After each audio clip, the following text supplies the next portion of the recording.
Okay, I gotta get closer to my computer if I'm gonna share my screen. All right, survey results. Yay. I'm excited because we talked about like the survey stuff and then I was like, I want to know what people said. I want to Yeah. know how people answer. So let's check this out. So the survey is completely anonymous. Um, Yeah. okay. So this is really good. This is a good map. So how I always start my surveys off is I like to know where people know me from so that I can present these.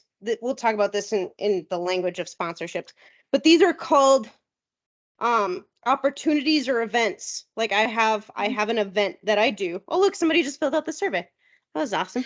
Now we're at 28 instead of 27. Um, Sweet. like I host these different opportunities. Which one appeals the most to you, aka like my coaching. So my Mm-hmm. coaching, my racing, my trail riding and guiding, and my Mm-hmm. social media. So that's what these questions are hinting at. So how do you know me? She coached me, I raced with her, I rode with her. Social media, I haven't ridden with her, but I want to, or I haven't taken a clinic with her yet, but I want to. And what this Mm-hmm. means is I have multiple opportunities that I can pitch sponsorships for, right? It's not just me. It's, do you want to sponsor me while I'm coaching somebody? And that's your interaction with somebody. Do you want to sponsor me while I'm racing? And that's your interaction with that crowd. Do you want to sponsor me only on my social media? Or do you want to sponsor me when I'm trail guiding and riding casually and I don't have my business face on? Mm-hmm. Because each one of those interacts with different people. And that's really important to be able to make that distinction. Yeah. And then this is the most important question right here. If a company sponsors Catherine for TKO, are you more likely to consider their product or service for future purposes? So I have, let's do some math. 89% of my audience said yes. So that's a pretty high chunk of change right there. In the past 6 months, which of the following hobbies have you participated in? The most popular one is watching motorsports, followed by exercise, which is Okay. good. Hiking. Not a lot of people are doing yoga, which I think is really interesting, but a lot of people are traveling, which is a good one. Baking. And what this does is it allows me to say, okay, who outside of motorsports can I go to? I can go to hiking companies Yep. and I can cross promote my audience to them. I can go to travel agencies, airports, hotels, restaurants for Yeah. travel. I can go to Betty Crocker for baking. You know, this allows me to understand what else my audience is doing. Yeah. And then what motorsport magazines do you read? AMA is the most popular one, of course, but I got some extra recommendations, which is good. That allows me to go into magazines and look at who's advertising in those magazines. And I can say, hey, Mhm. listen, you're advertising to this person, but I can give you a more personalized attention to this. Yeah. Um, Okay. something like that. Same thing with like what motorsports programs do you watch? What non-motorsports magazines do you watch? A lot of Better Homes and Gardens, which is pretty Interesting. actually really fun because I really like gardening. So maybe I can work something in there. Um, a lot of people watching football or MMA. And these are the really finite questions. I made these very Mhm. specifically. How important is finding organic food to you? Let's do the math. 25. That's about 75% of my audience, just a little over 75% said that finding organic food is important to them. Mhm. And that means that I can reach out to companies like North Spore or um, that Rise Coffee or Mhm. just like really specific people that are really dead set on that whole farm to table kind of dynamic. How important is finding organic products to you?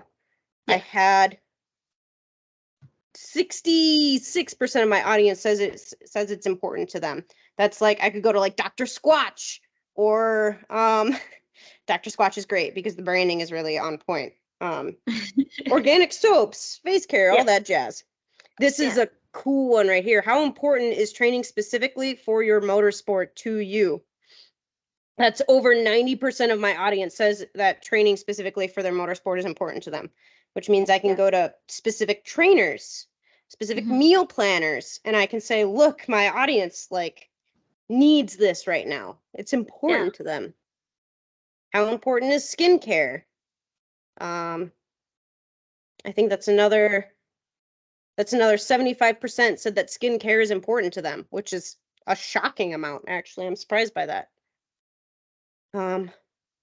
Same thing here. Over 80% of my audience said that hair care was important to them. Just under 50% of my audience says they struggle with corrective lenses. Exactly. 50% of my audience says that their hair gets snarly when they ride. Snarly, Nice. tangled, damage. When you ride multiple days in a row, does your skin break out? Approximately just over half of my audience said yes. In the last 12 months, has a member of your household needed physical therapy? 55% of them said yes.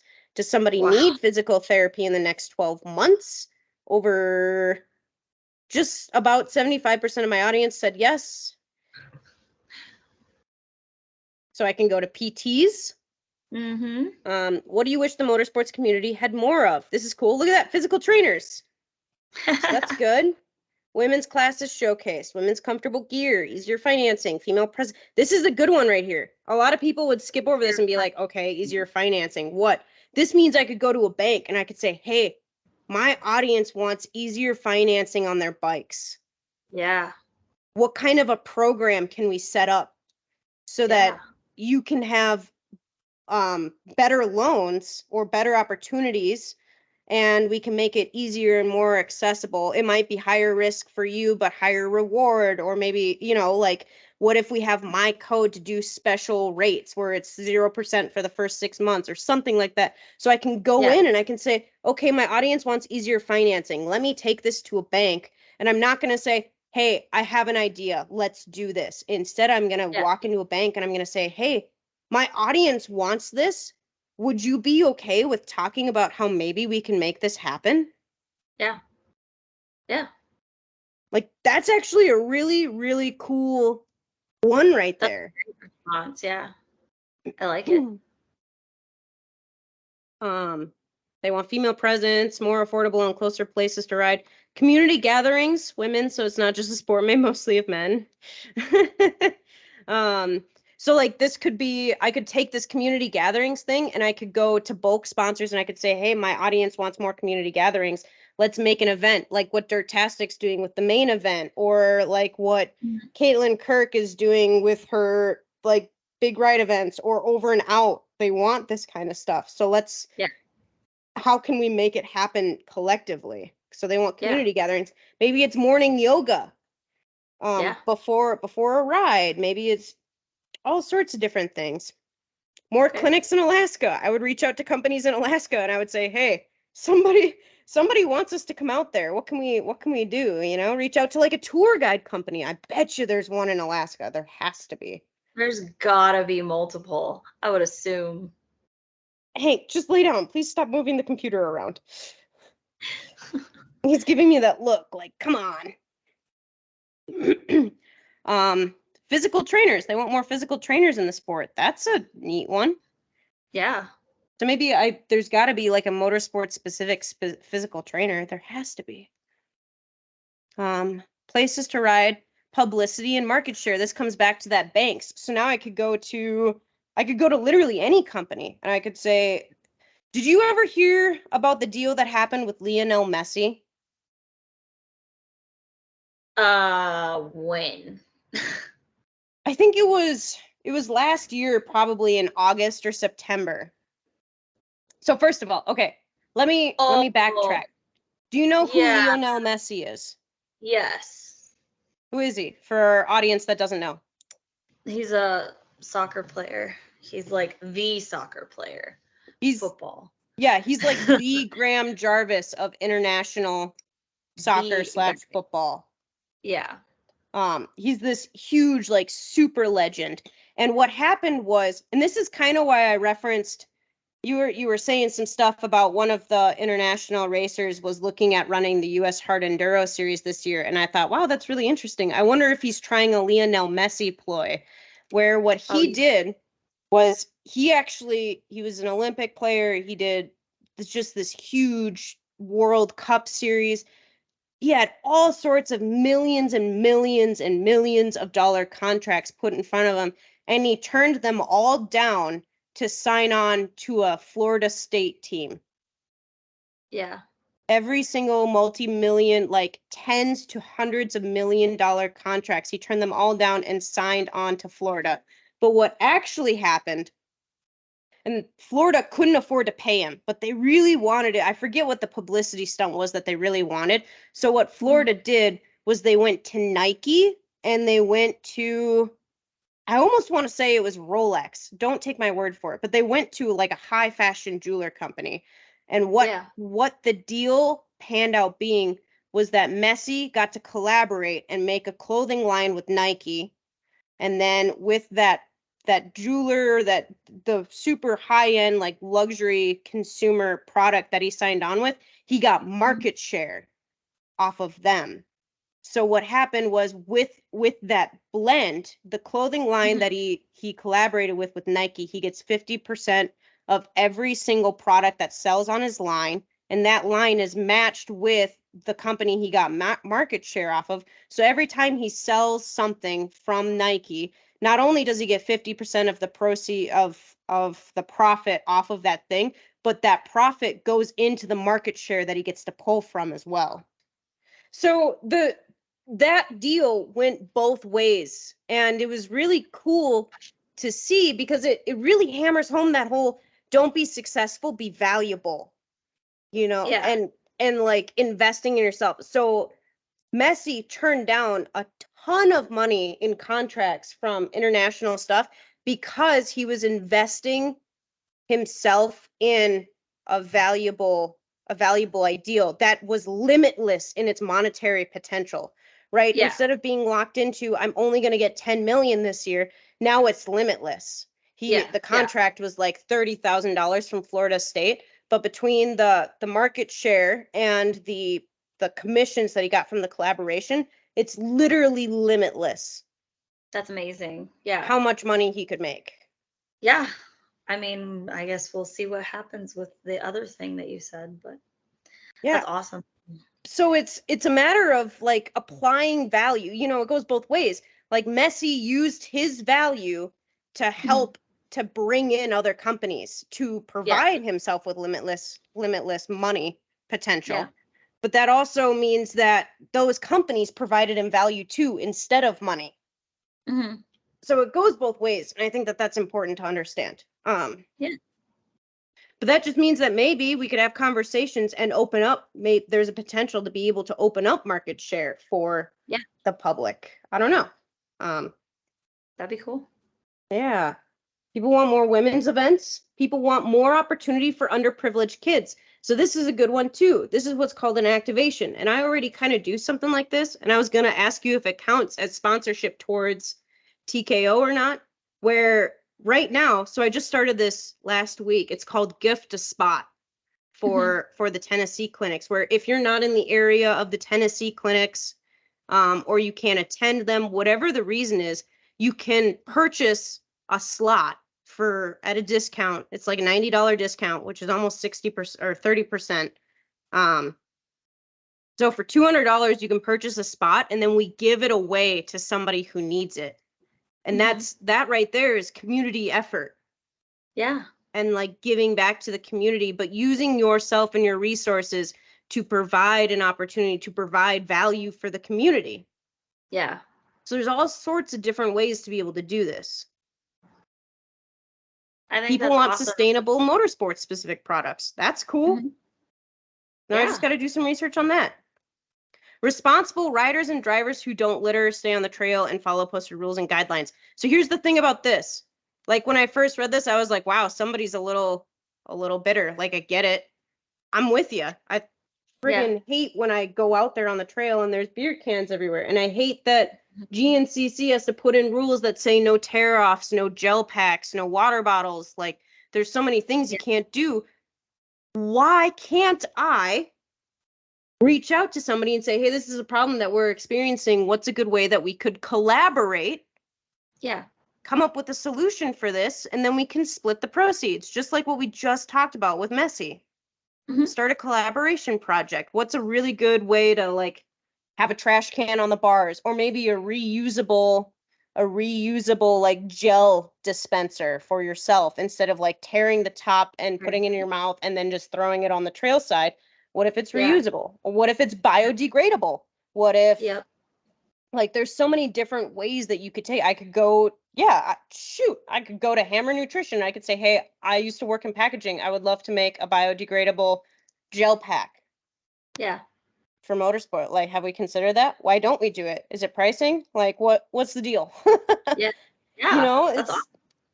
there's so many ideas. More media coverage. So you could go to media companies. Boots and clothing that fit athletic women. Here's another collaboration opportunity. Mm-hmm. General possibility and encouragement to new and women riders. This means women's specific gear that isn't of inferior quality to men's in more than black, white, and pink. Yes. They want clinics in Nebraska. Here we go, Angel. Okay. Clinics in Nebraska.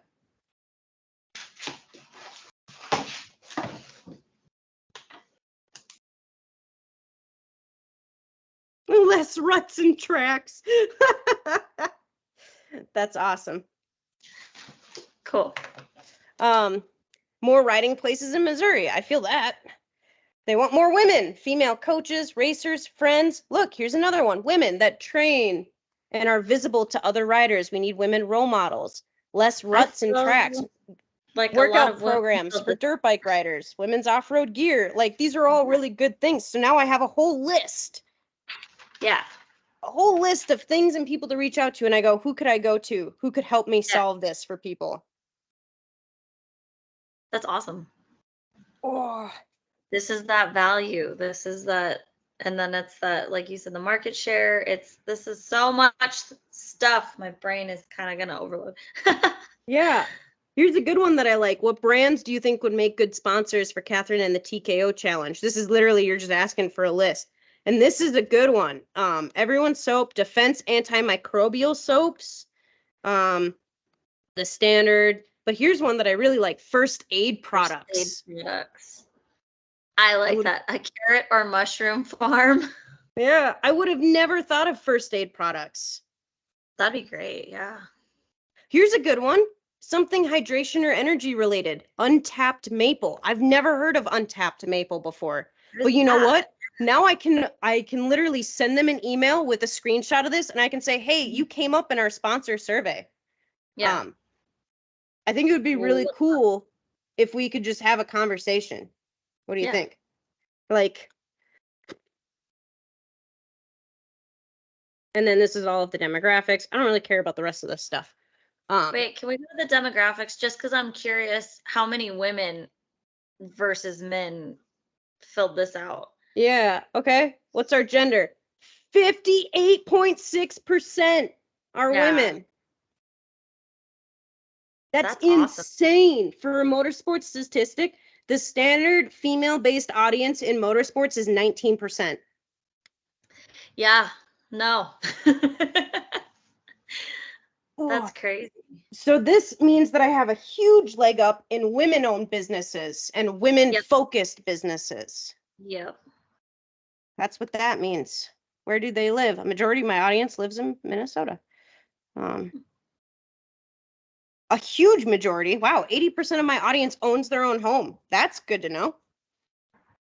Why? That means I can go to homeowners insurance. That means I can go to construction companies and plumbers and electricians and all of these people. And I can say, hey, do you want an audience that owns their own home? Because let me tell you, I got it. Holy shnikes. 48% of my audience has 5 or more kids under the age of 18 in their household. Jeez. No, that's none. You're right. That is none. That's different. I was like, what? I was like, that's not the right color. Hold on. They're both blue. Like, how did that many people have that many kids? That's exactly what I was thinking. Okay, so this is good to know. So then 37% of my audience has 2 or more kids, which means I can target a lot of family-centered businesses, a lot of kid-focused businesses. How likely are you to do each of the following? 20% of my audience is likely to change banks. Interesting. 80% of my audience is likely to purchase sports equipment. Look at this. I never would have guessed. 96% of my audience is gonna buy motorsports gear in the next 12 months. Woo-hoo. That's a really big number that I can take to any gear company and I can say, hey. Yeah. Same thing with Car motorcycle parts. Look at that. Oh, yeah. Cars. Here's a good one that people don't think about. What is that? 97% of my audience is going to purchase parts for their car.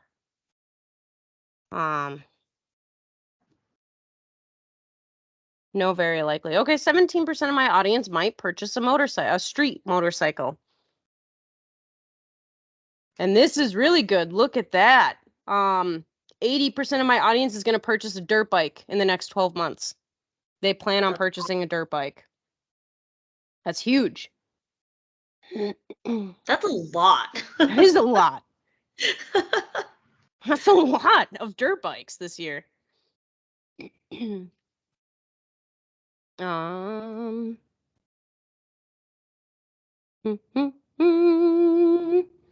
Major consumer electronics. This is a good one.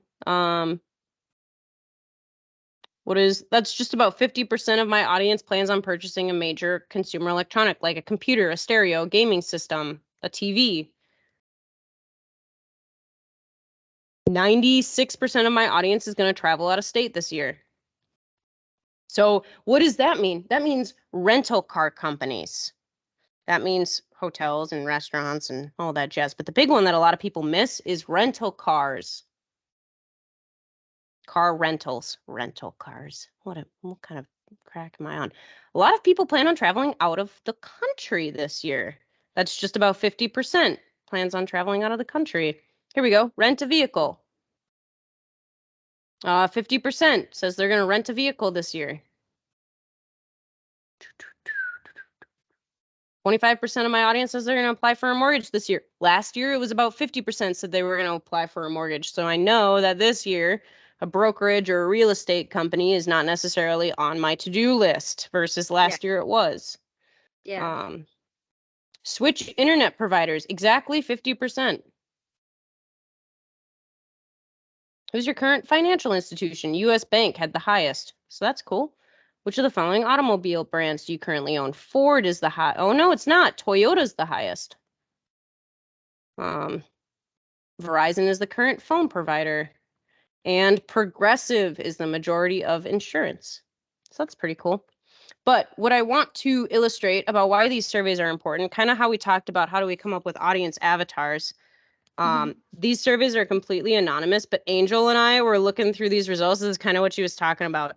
Somebody filled out a survey response, and everybody needs to hear these results because this is phenomenal. I think it was 17 out of 29. Nope. 18? Nope.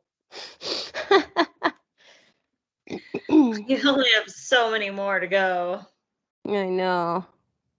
No, it was gardening. They said they garden.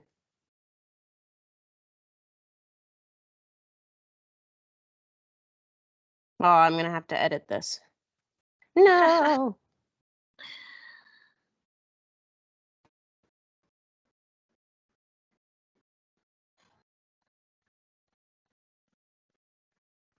Nope, definitely not this person either. Well, this is gonna suck now. Okay. Nope, I'm going the wrong way.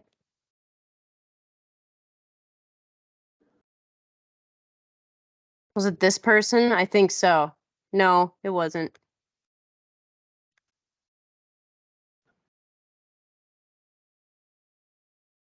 Or maybe it was.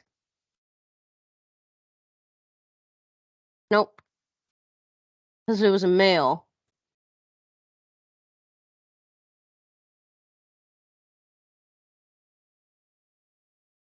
And they read Racer X. I remember that. I don't know if I can hunt people down by their survey responses. Question. How well do you know Catherine? What motorsports magazine do you read?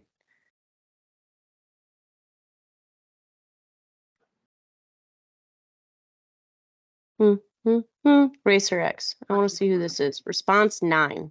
Okay. Here we go. So,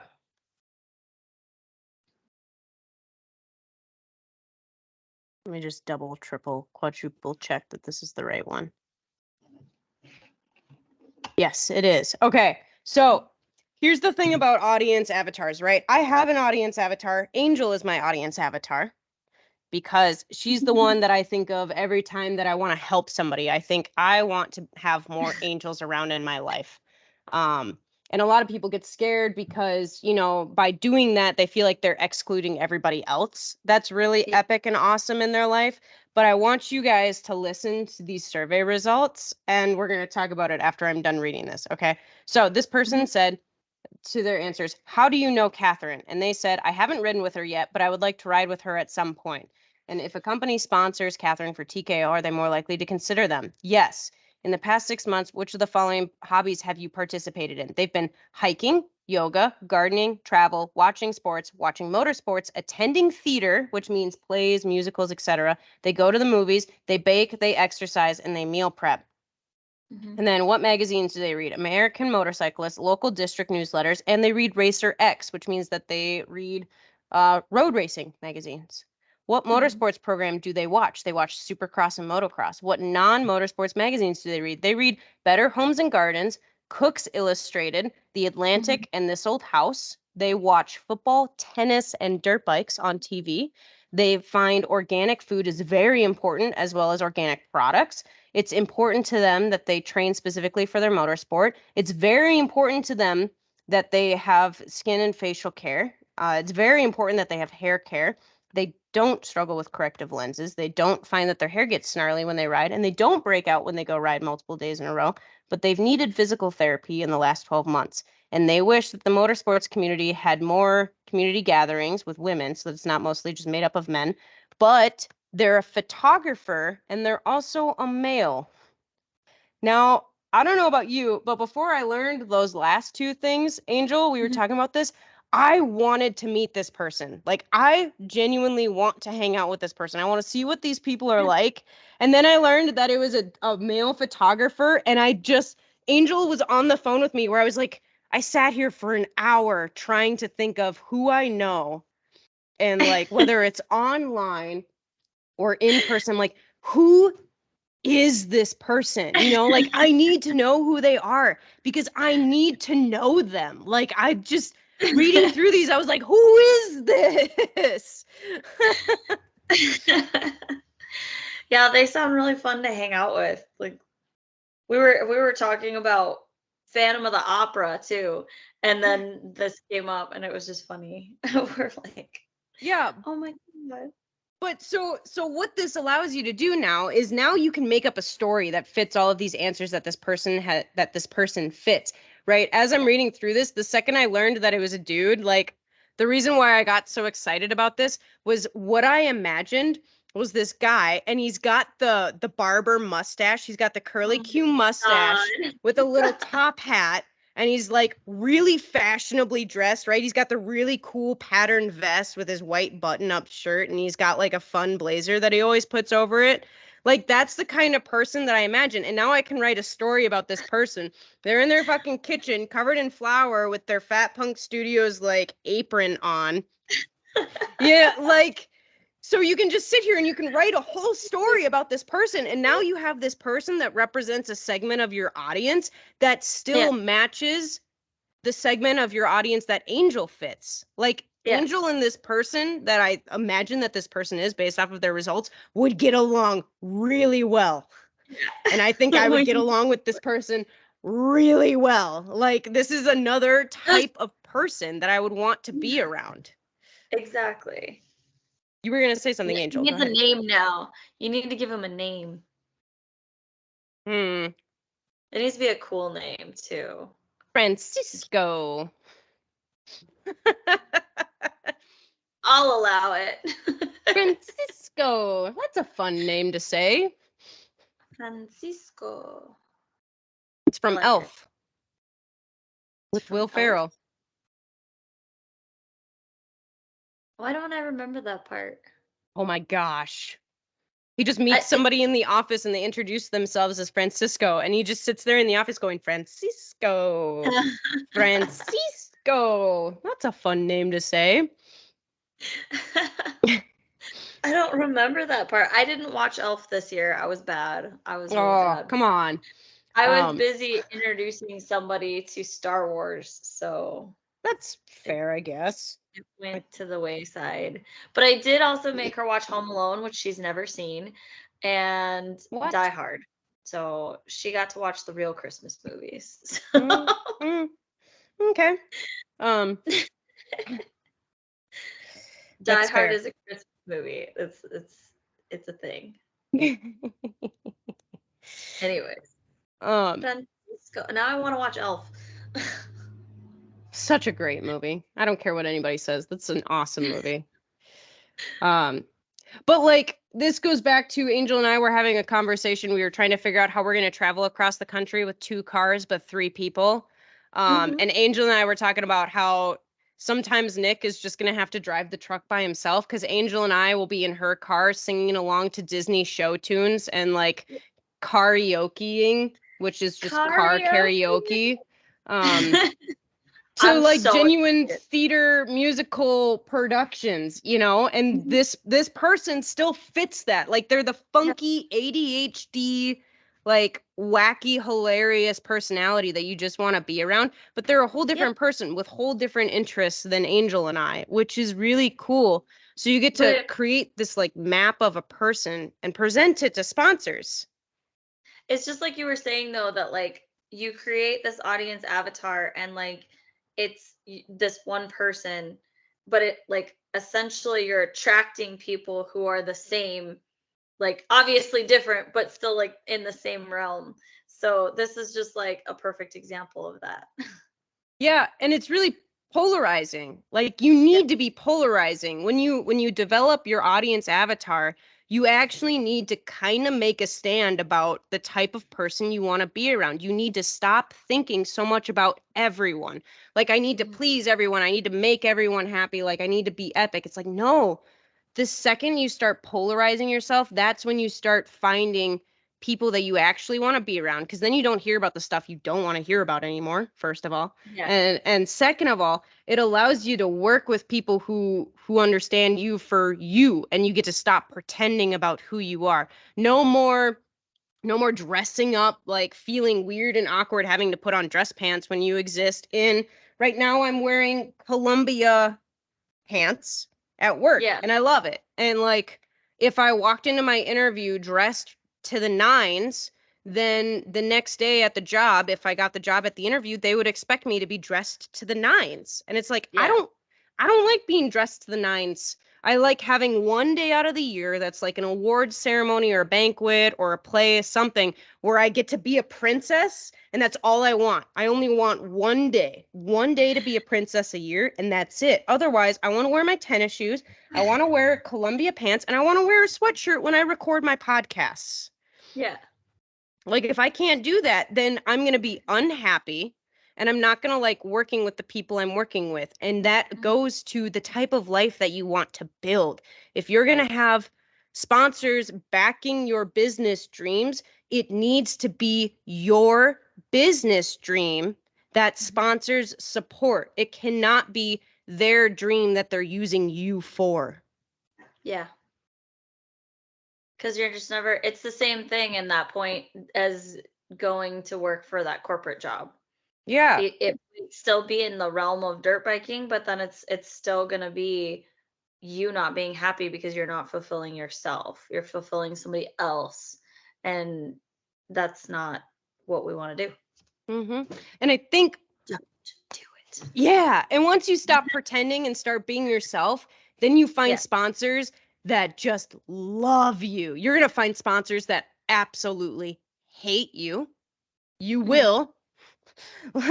And you need to actually embrace. I love it when people get mad at, like, I had a sponsor that was obsessed with me. Obsessed. Like, it was insane. They loved me so much. They gave me anything I wanted. It was amazing until they hired an employee, a singular employee, And she was very catty. She was a very catty girl, and her and I just didn't get along because I don't respect that. And it was fine because I never actually worked with her. And there was one singular day that she was Yeah. working that I was in to pick up something.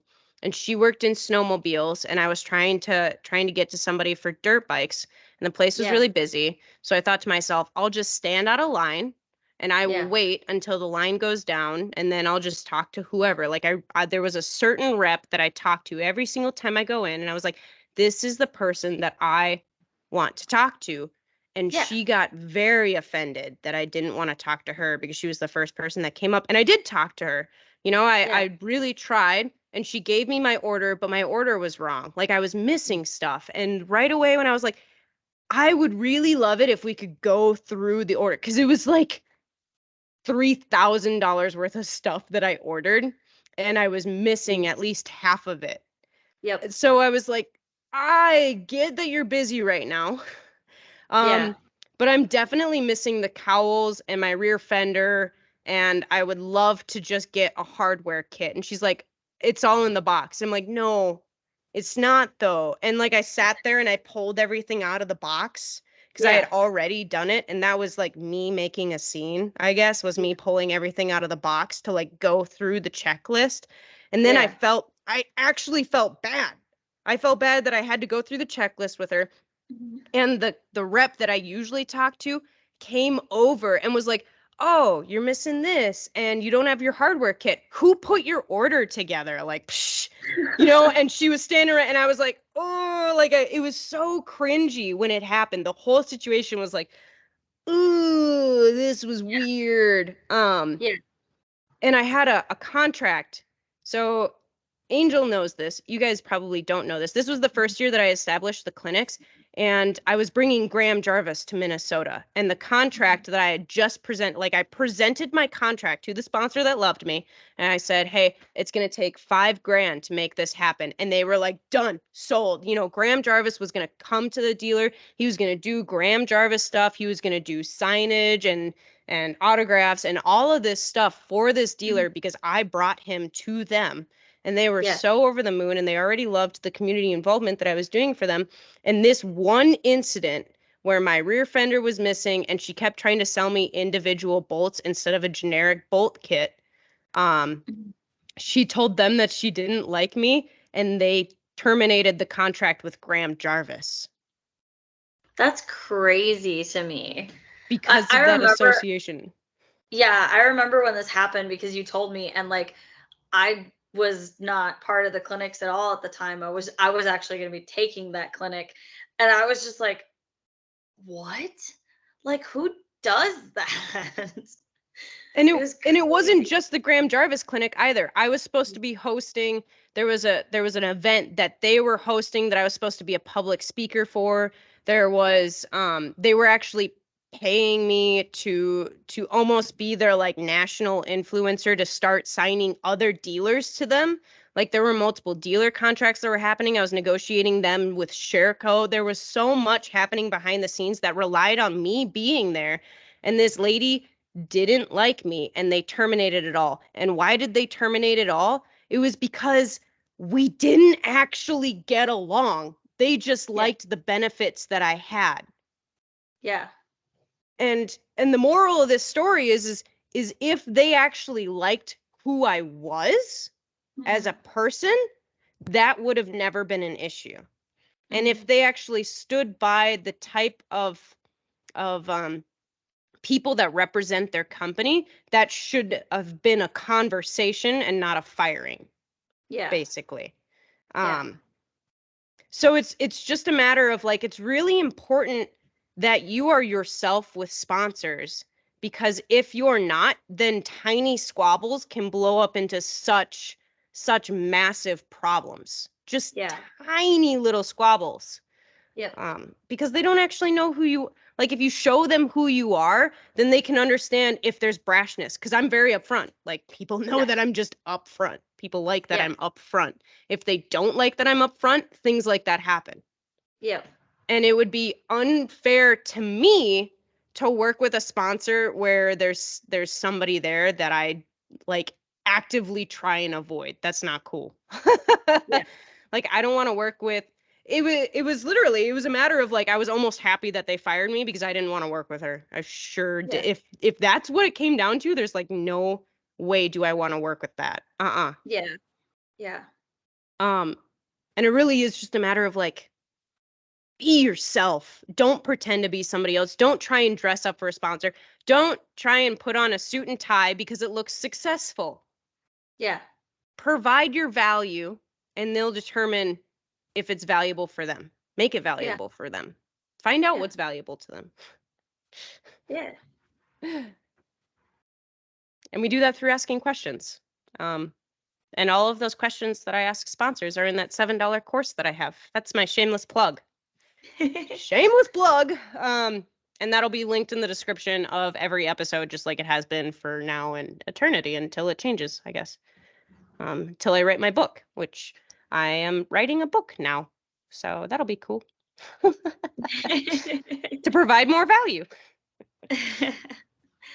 That's awesome. I drove by that place yesterday and I thought about this whole scenario. So it's really funny that you brought that up today because I was literally just thinking about that like 12 hours ago. Well, and a lot of people look at that and they get discouraged, right? They're like, this whole thing happened. Like, it's the end of days. I remember I was like shook a little Yeah. bit. I was a little scared when that happened because that was the major source of income for me. That was how I was going to jumpstart the clinics. Like, Yeah. it was all riding on that one contract. And it really taught me, don't put all your eggs in one basket. And that's what I mean when I say you cannot rely on sponsors for a sustainable, livable income. You use Yeah. them to start your business. You make your own money, and then sponsors pay you to make your own money. Yeah. um, like that's the really cool system that happens. Yeah. And what that opportunity taught me was it actually expanded because now I didn't have to only negotiate Shareco with them. I got to negotiate everywhere. I got to sign brand deals with Beta. Like I got Yeah. to now I have a huge thing happening with Larson. Like it's not just me though. Like now I get to call Larson's every single week and just yesterday I called Larson's and I said, "Hey, Graham Jarvis upped his prices. If we're going to run the race, he went from 1,500 to $5,000 just for the race. And we still need to build him a bike." And Mike Yeah. just went, Well, I can get a bike and I can build the bike for you and we can get that figured out. I got that covered. I know that I can Yep. pitch a little bit towards that $5,000.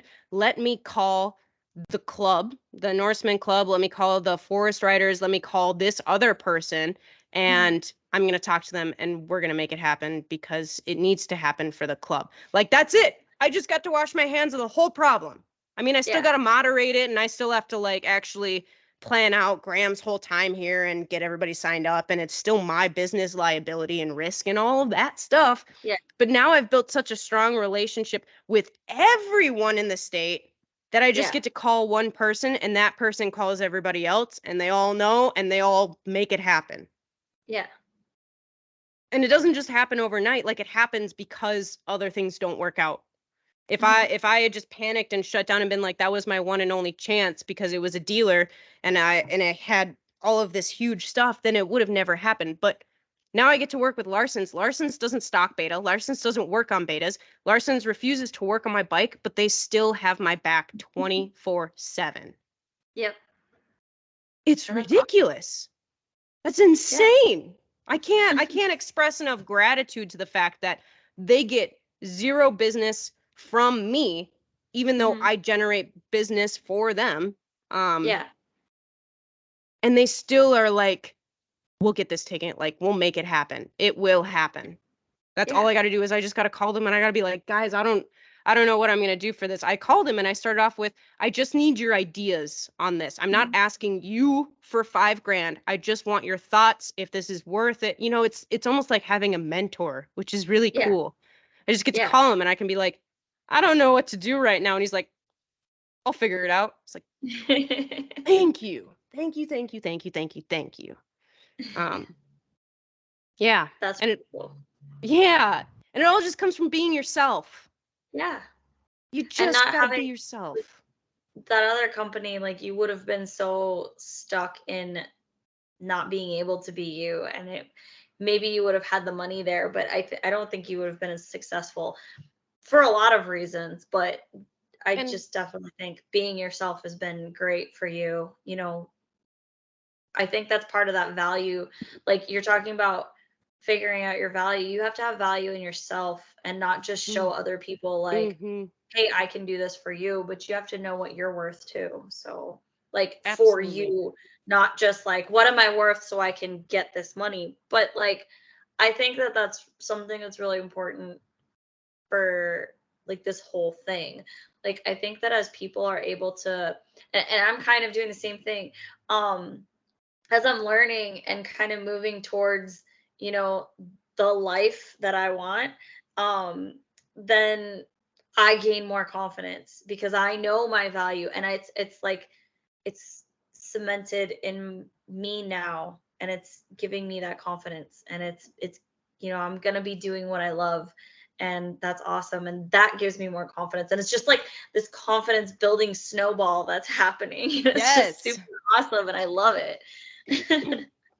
Well, and the other thing is with the original sponsor, whom will not be named for the sake of like saving face, not for Yeah. me, but for them, because I don't wish ill will on anybody. I totally understand business decisions and all that jazz. But I would have been stuck with them and only them. That's the other thing is I always tell people never ever sign an exclusivity contract. Never.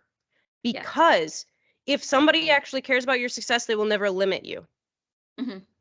I can't work with Larsons because I don't have a bike that they carry, but they love me Mhm. so much they don't care. I work with Beta or West Dirt Bike Riders West in Yeah. Phoenix. I work really closely with them. I work with Up North Power and Sports in Minnesota. I work really closely with them. I Yeah. work with there's a Yamaha dealer in Arkansas, Kingston, Arkansas, whom I work really closely with. There's Mhm. like now I have a whole network of different dealers, and not a single one of them cares that I work with other dealers. And that's Yeah. really important. Mhm. That's awesome.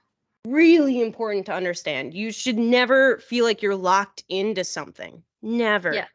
And that's part of that whole like providing enough value so that your income potential is limitless. Yeah. Because if I just Well, yeah, go and I ahead. think so this is just my personal thing because like you're able to work with all these different people, and you don't work directly with Larson because he doesn't work on your bike, but I had a problem with my bike and you were like, call Mike immediately. Like there was no hesitation because he's going to be able to take care of my bike. It's Mm-hmm. not yours, but you're able to provide me with someone to go to that you trust, who then of course I trust.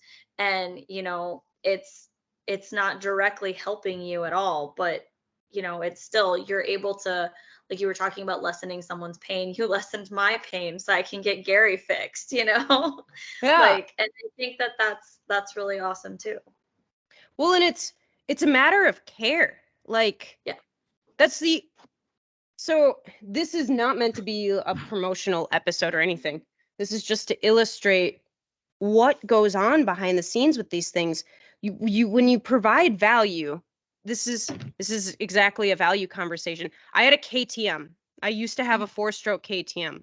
Um, Most of the people that know me now don't know that I used to ride a full-sized 4-stroke in hard enduro. Um, and for obvious reasons, meaning I rode a 4-stroke in hard enduro, I had a lot of problems with my bike, like Mhm. a lot of problems. And it got to a point where I was on, I had just rebuilt the top end because it was just ridiculous. It kept dying. Where was I? I think it was Arkansas. My bike died. Mhm. And then um my bike died and it just wouldn't turn back on. So I had to ride somebody. Oh no, it was Alabama. I was in Alabama and the Mhm. 4-stroke died. And I couldn't figure out what was wrong with it. And I had to ride somebody else's bike for the whole weekend. And then I came home and I tore the whole bike apart. Yeah. And I couldn't find anything wrong with it. So I slapped it back together and it turned back on, which was awesome. And then I went down to Arkansas and the bike died and it didn't turn back on. And I had to ride somebody else's bike for the whole weekend. And I got back home and I tore it apart and I redid the top end, the entire top end of the bike. Yep. And I slapped it back together and it turned back on. Uh, and then I went down to South Carolina and I had a national enduro and I didn't finish the first section. The bike died and I ended up having to push it out. Um, and so then, frustrated and mad that I had traveled across the country 3 times and my bike wasn't working, I took it to Larson's. And it was such a cool experience when I walked into Larson's because I walked in, I hadn't talked to anybody yet. I was just trying to figure out where the service desk was. And I heard from across the room, holy shit, is that Captain.Hurley? You know, I like walked in and everybody knew who I was already. And this guy comes running up and he's like, I'm so excited that you're here. And I'm like, hi, like, who are you? And then like all of the mechanic people came running out and they were like, oh my gosh, you're here. And I'm like, what is happening right now? You know, it was such a weird experience that everybody knew who I was there. So that was cool. Like that made me feel flattered. I was like, wow, this is really cool. And they're like, so what are you doing here? And I'm like, I can't believe you know who I am, but you don't know what's going on with my bike. But one of them did. One of them was like, I've been following that whole thing. Did you figure it out? And I'm like, no, that's why I'm here. And they're like, ah, cool. You know, and they like sat there and they dissected the whole thing, just like word probleming it. They didn't even pull my bike out of the truck yet. And they had like a full ring around the rosy. They were talking about what was wrong with the bike and like pitching ideas back and forth about what it could be. And it was the first time I really felt like everybody in the service shop understood not only what they were working on, but more than what they were working on. And I actually felt at ease about the people that were working on my bike. Like before I've gone to dealers where I have to call the mechanic and they're like, yeah, this thing happened. And in my brain, I'm like, well, why don't we just diagnose it? Like I've actually had to tell a dealer, they're like, yeah, there's an engine code on your screen. It's really weird. And I'm like, can you read it?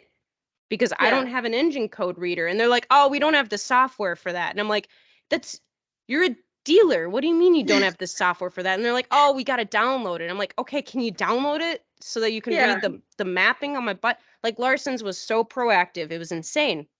And that provided a sense of security. And they told me that everything, you know, they called me and my bike was running in the background. I was like, oh my gosh, is that in? They're like, yep, your bike is running. You're all set to go. We got it taken care of. And I was like, yes. So I got my bike and we drove down to Oklahoma.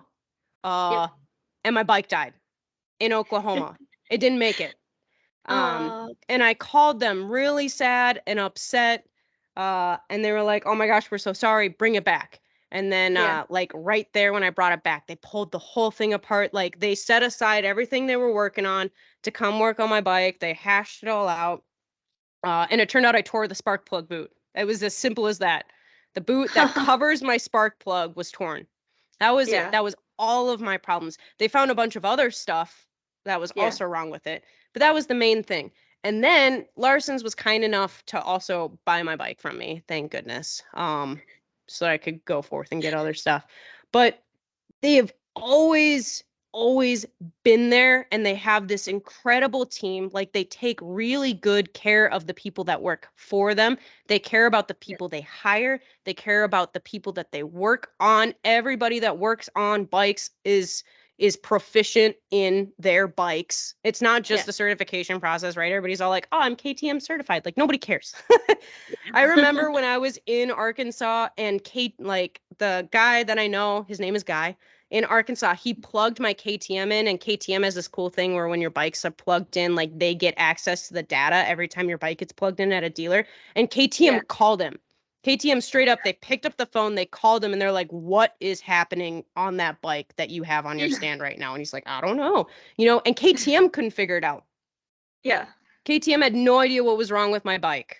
But Larson's figured it out, you know, and that's that value. There was so much value. Even though they didn't fix it the first time, they didn't get it right. I wasn't mad. I was a little sad that I had yet again traveled across the country. My bike wasn't working, but to each their own, you know, probably it's weird juju that bikes have. But it just leads to that connection and that ability to like build something with somebody. And now Yeah. you have this relationship. And now I have that story. I have that ability to tell other people that this is what happened with Larson's. And I get Yeah. nothing out of it. And people are like, I want to go to Larson's. I'm like, I know. Yeah. They're awesome. Yeah. Yeah, that's so cool. I'm really excited to call him. And just talk to him and be like, "Hey, I've heard so much about you." Yeah, there's just so much that goes into that. And it's really cool because people value the same thing differently. That's the other thing that you need to keep in mind. Like when I call Larson's, here's the problem with Minnesota when it comes to hard enduro is that Minnesota thinks that 200 feet of elevation change is hard enduro. That's like steep. You put small river rock in a trail and everybody's breaking their legs.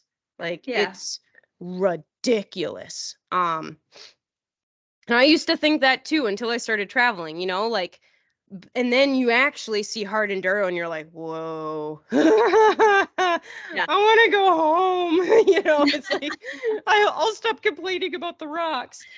And Yeah. that's really good perspective of like you're valuing the rocks differently depending on where you are. All of a sudden my value changed. And Yeah. so what that means is like when I try and bring Graham Jarvis to Minnesota, Minnesota does not value Graham Jarvis the same as North Carolina. Yeah.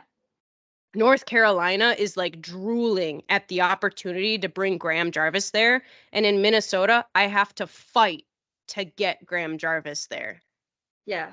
So you have to understand that what you have, who you are, just because somebody doesn't like what you have or says you're not worth it, does not mean you are not worth what you are worth.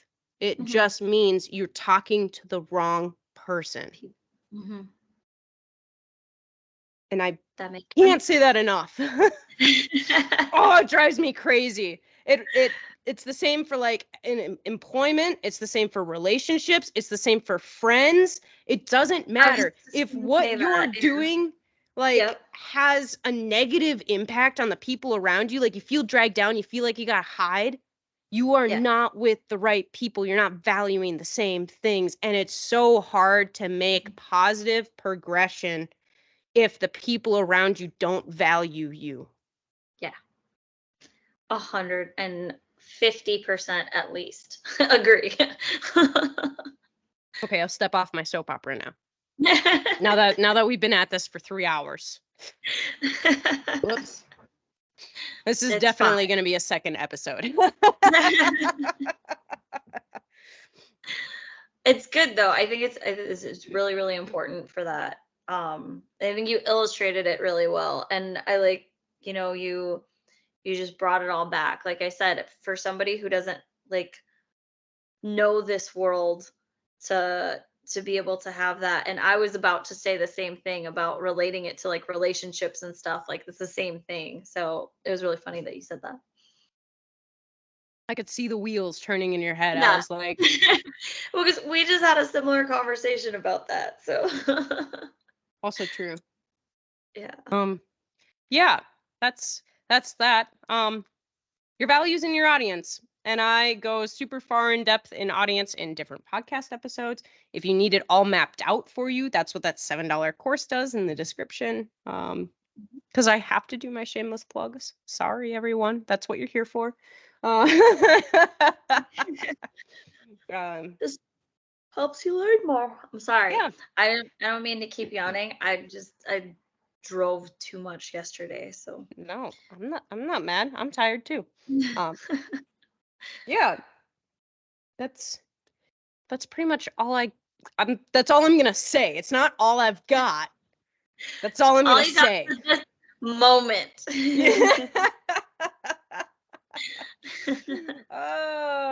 Yeah. I've got a really cool special going on. I guess this is probably a good time to say this because we're on the shameless plug. If you end this episode now, I won't be mad. But when you get that $7 course, here's the deal that actually happens. So when you buy the $7 course, you have the opportunity to get workbooks that go along with the course, so that you can step by step do everything for yourself. That's all of the homework that I've ever done for myself. You also get scripts for like what I say when I reach out to people to get meetings booked. Yeah. And that's what that $7 course does, is it gets you the meetings booked, because I Yeah. want you to be like, yes, we did it. Like, we Yeah. did it. But if you're like me, you need to know everything there is to know before you start doing something. Like, I like to read the whole instruction manual before I start, before I even unpack anything. I read the instruction manual and go, okay, here's my map. Here's what they say to do. Here's what I'm actually going to do. And then I go back to step one, and then I'll like work through the thing as I put it all together.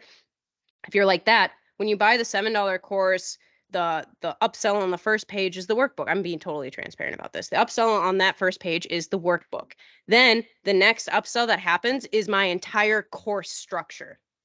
Right. Mhm. And that's $297. And that gives you everything there is to know about audience. It's like the step-by-step playbook of how to build your audience avatars, how to write these surveys, how to post these surveys so that you get survey responses if you're one of those people that only has 100 followers. Like, Yeah. it's got everything from survey result, or how to interpret your survey data, how to come up with activation ideas, how to speak the secret language of sponsors, how to talk to sponsors, how, like, what to bring to sponsorship meetings, the kinds of questions that you ask sponsors. It's got like how you build a business for yourself. It's got the whole map of like how to tell your own story, how to brand yourself, how to Yeah.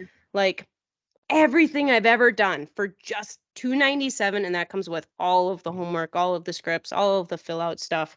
And then the very last thing that I do, because I'm not doing my group coaching program right now, I'll probably start that in April, is that I'm offering one-on-one sessions, coaching sessions for $99. And you don't have to buy the $300 class to get the $99 coaching session. And that's for 1 hour with a 30-minute follow-up.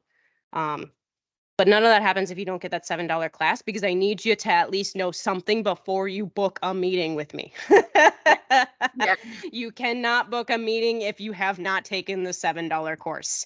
That is Yeah. a requirement for me. And that's just because I don't want people who want to talk about race or resumes coming into a meeting. Like, that's just wasting everyone's time. There's so much more that we could talk about if you just have the basics of Yeah. sponsorship down. So that's Yeah. why it's structured like that. If you have gone through that and you wonder what is this? It's just a sales routine. It's like, no, these are all of the things I could possibly imagine that I think that you might find helpful or important.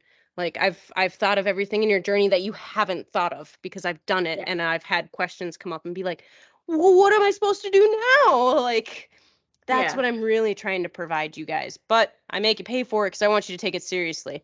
That's why it's so Yeah. cheap. Like, you go to Action Sports Club, or you go to Meg Myers, or you go to Chris Bayless, and they're all in the thousands, like 1,500 minimum, all the way up to 10,000 is what Chris Bayless charges. And I don't make money off of this. I just had a conversation with Angel earlier. I'm actually in the negative on my sponsorship business, and I don't care. Like, I don't care, because I just want you to invest in yourself and take it seriously. And I make my money off of the clinics. That's how we live. That's how I pay Angel, Mhm. is through the clinics. It's how I pay Nick, through the clinics. It's how we pay for our travel. All of that comes out of the clinics. The sponsorship stuff is just, it's there for the community. And I want everybody to take it seriously and invest in themselves. Because if I give it to you for free, you're not going to watch it. Yeah. That's just how it goes. I've learned the hard way. It sucks. Like, I feel weird asking people for money, but like, if you don't pay for it, you won't take it seriously. And that's just Yep. the truth of the matter. Yeah. Cool. That's my spiel. Awesome. All right. Well, I guess I'll end it on that. It is your turn. Oh no, is it really? I'm No. 90% I sure forgot it is about the your dad turn. jokes. I wasn't prepared. Oh, oh Yeah, no. Google one again. Oh, cheater. I'm just trying to think of like what would be a really good. Oh shit, I am 25, aren't I? On my Instagram post, I put I was 26. No, I was wrong. I don't You know made how old I yourself am. older. I don't know how old I am. Shit. Um,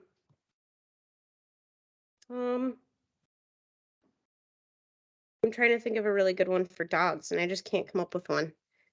I literally just read one. Are you serious? I'm not gonna say Yes. something dumb like, "What's a dog's favorite TV show?" Paw Patrol. No.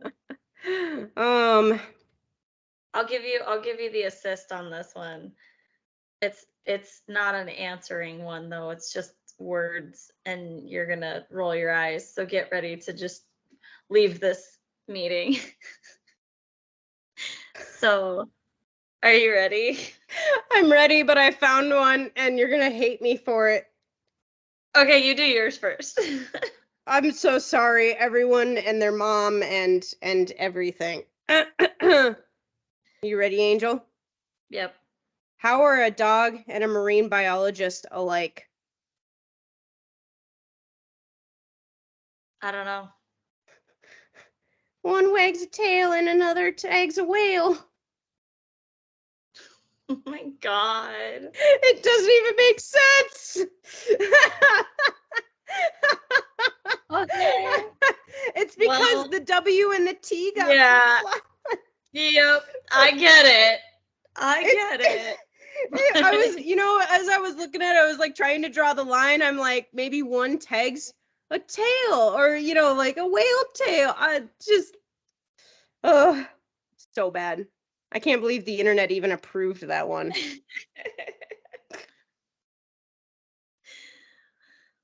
I'm not saying mine anymore because yours was bad enough.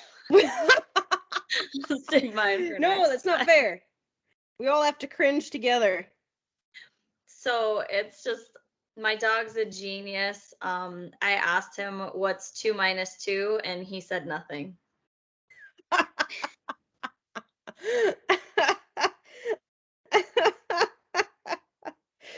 Oh no.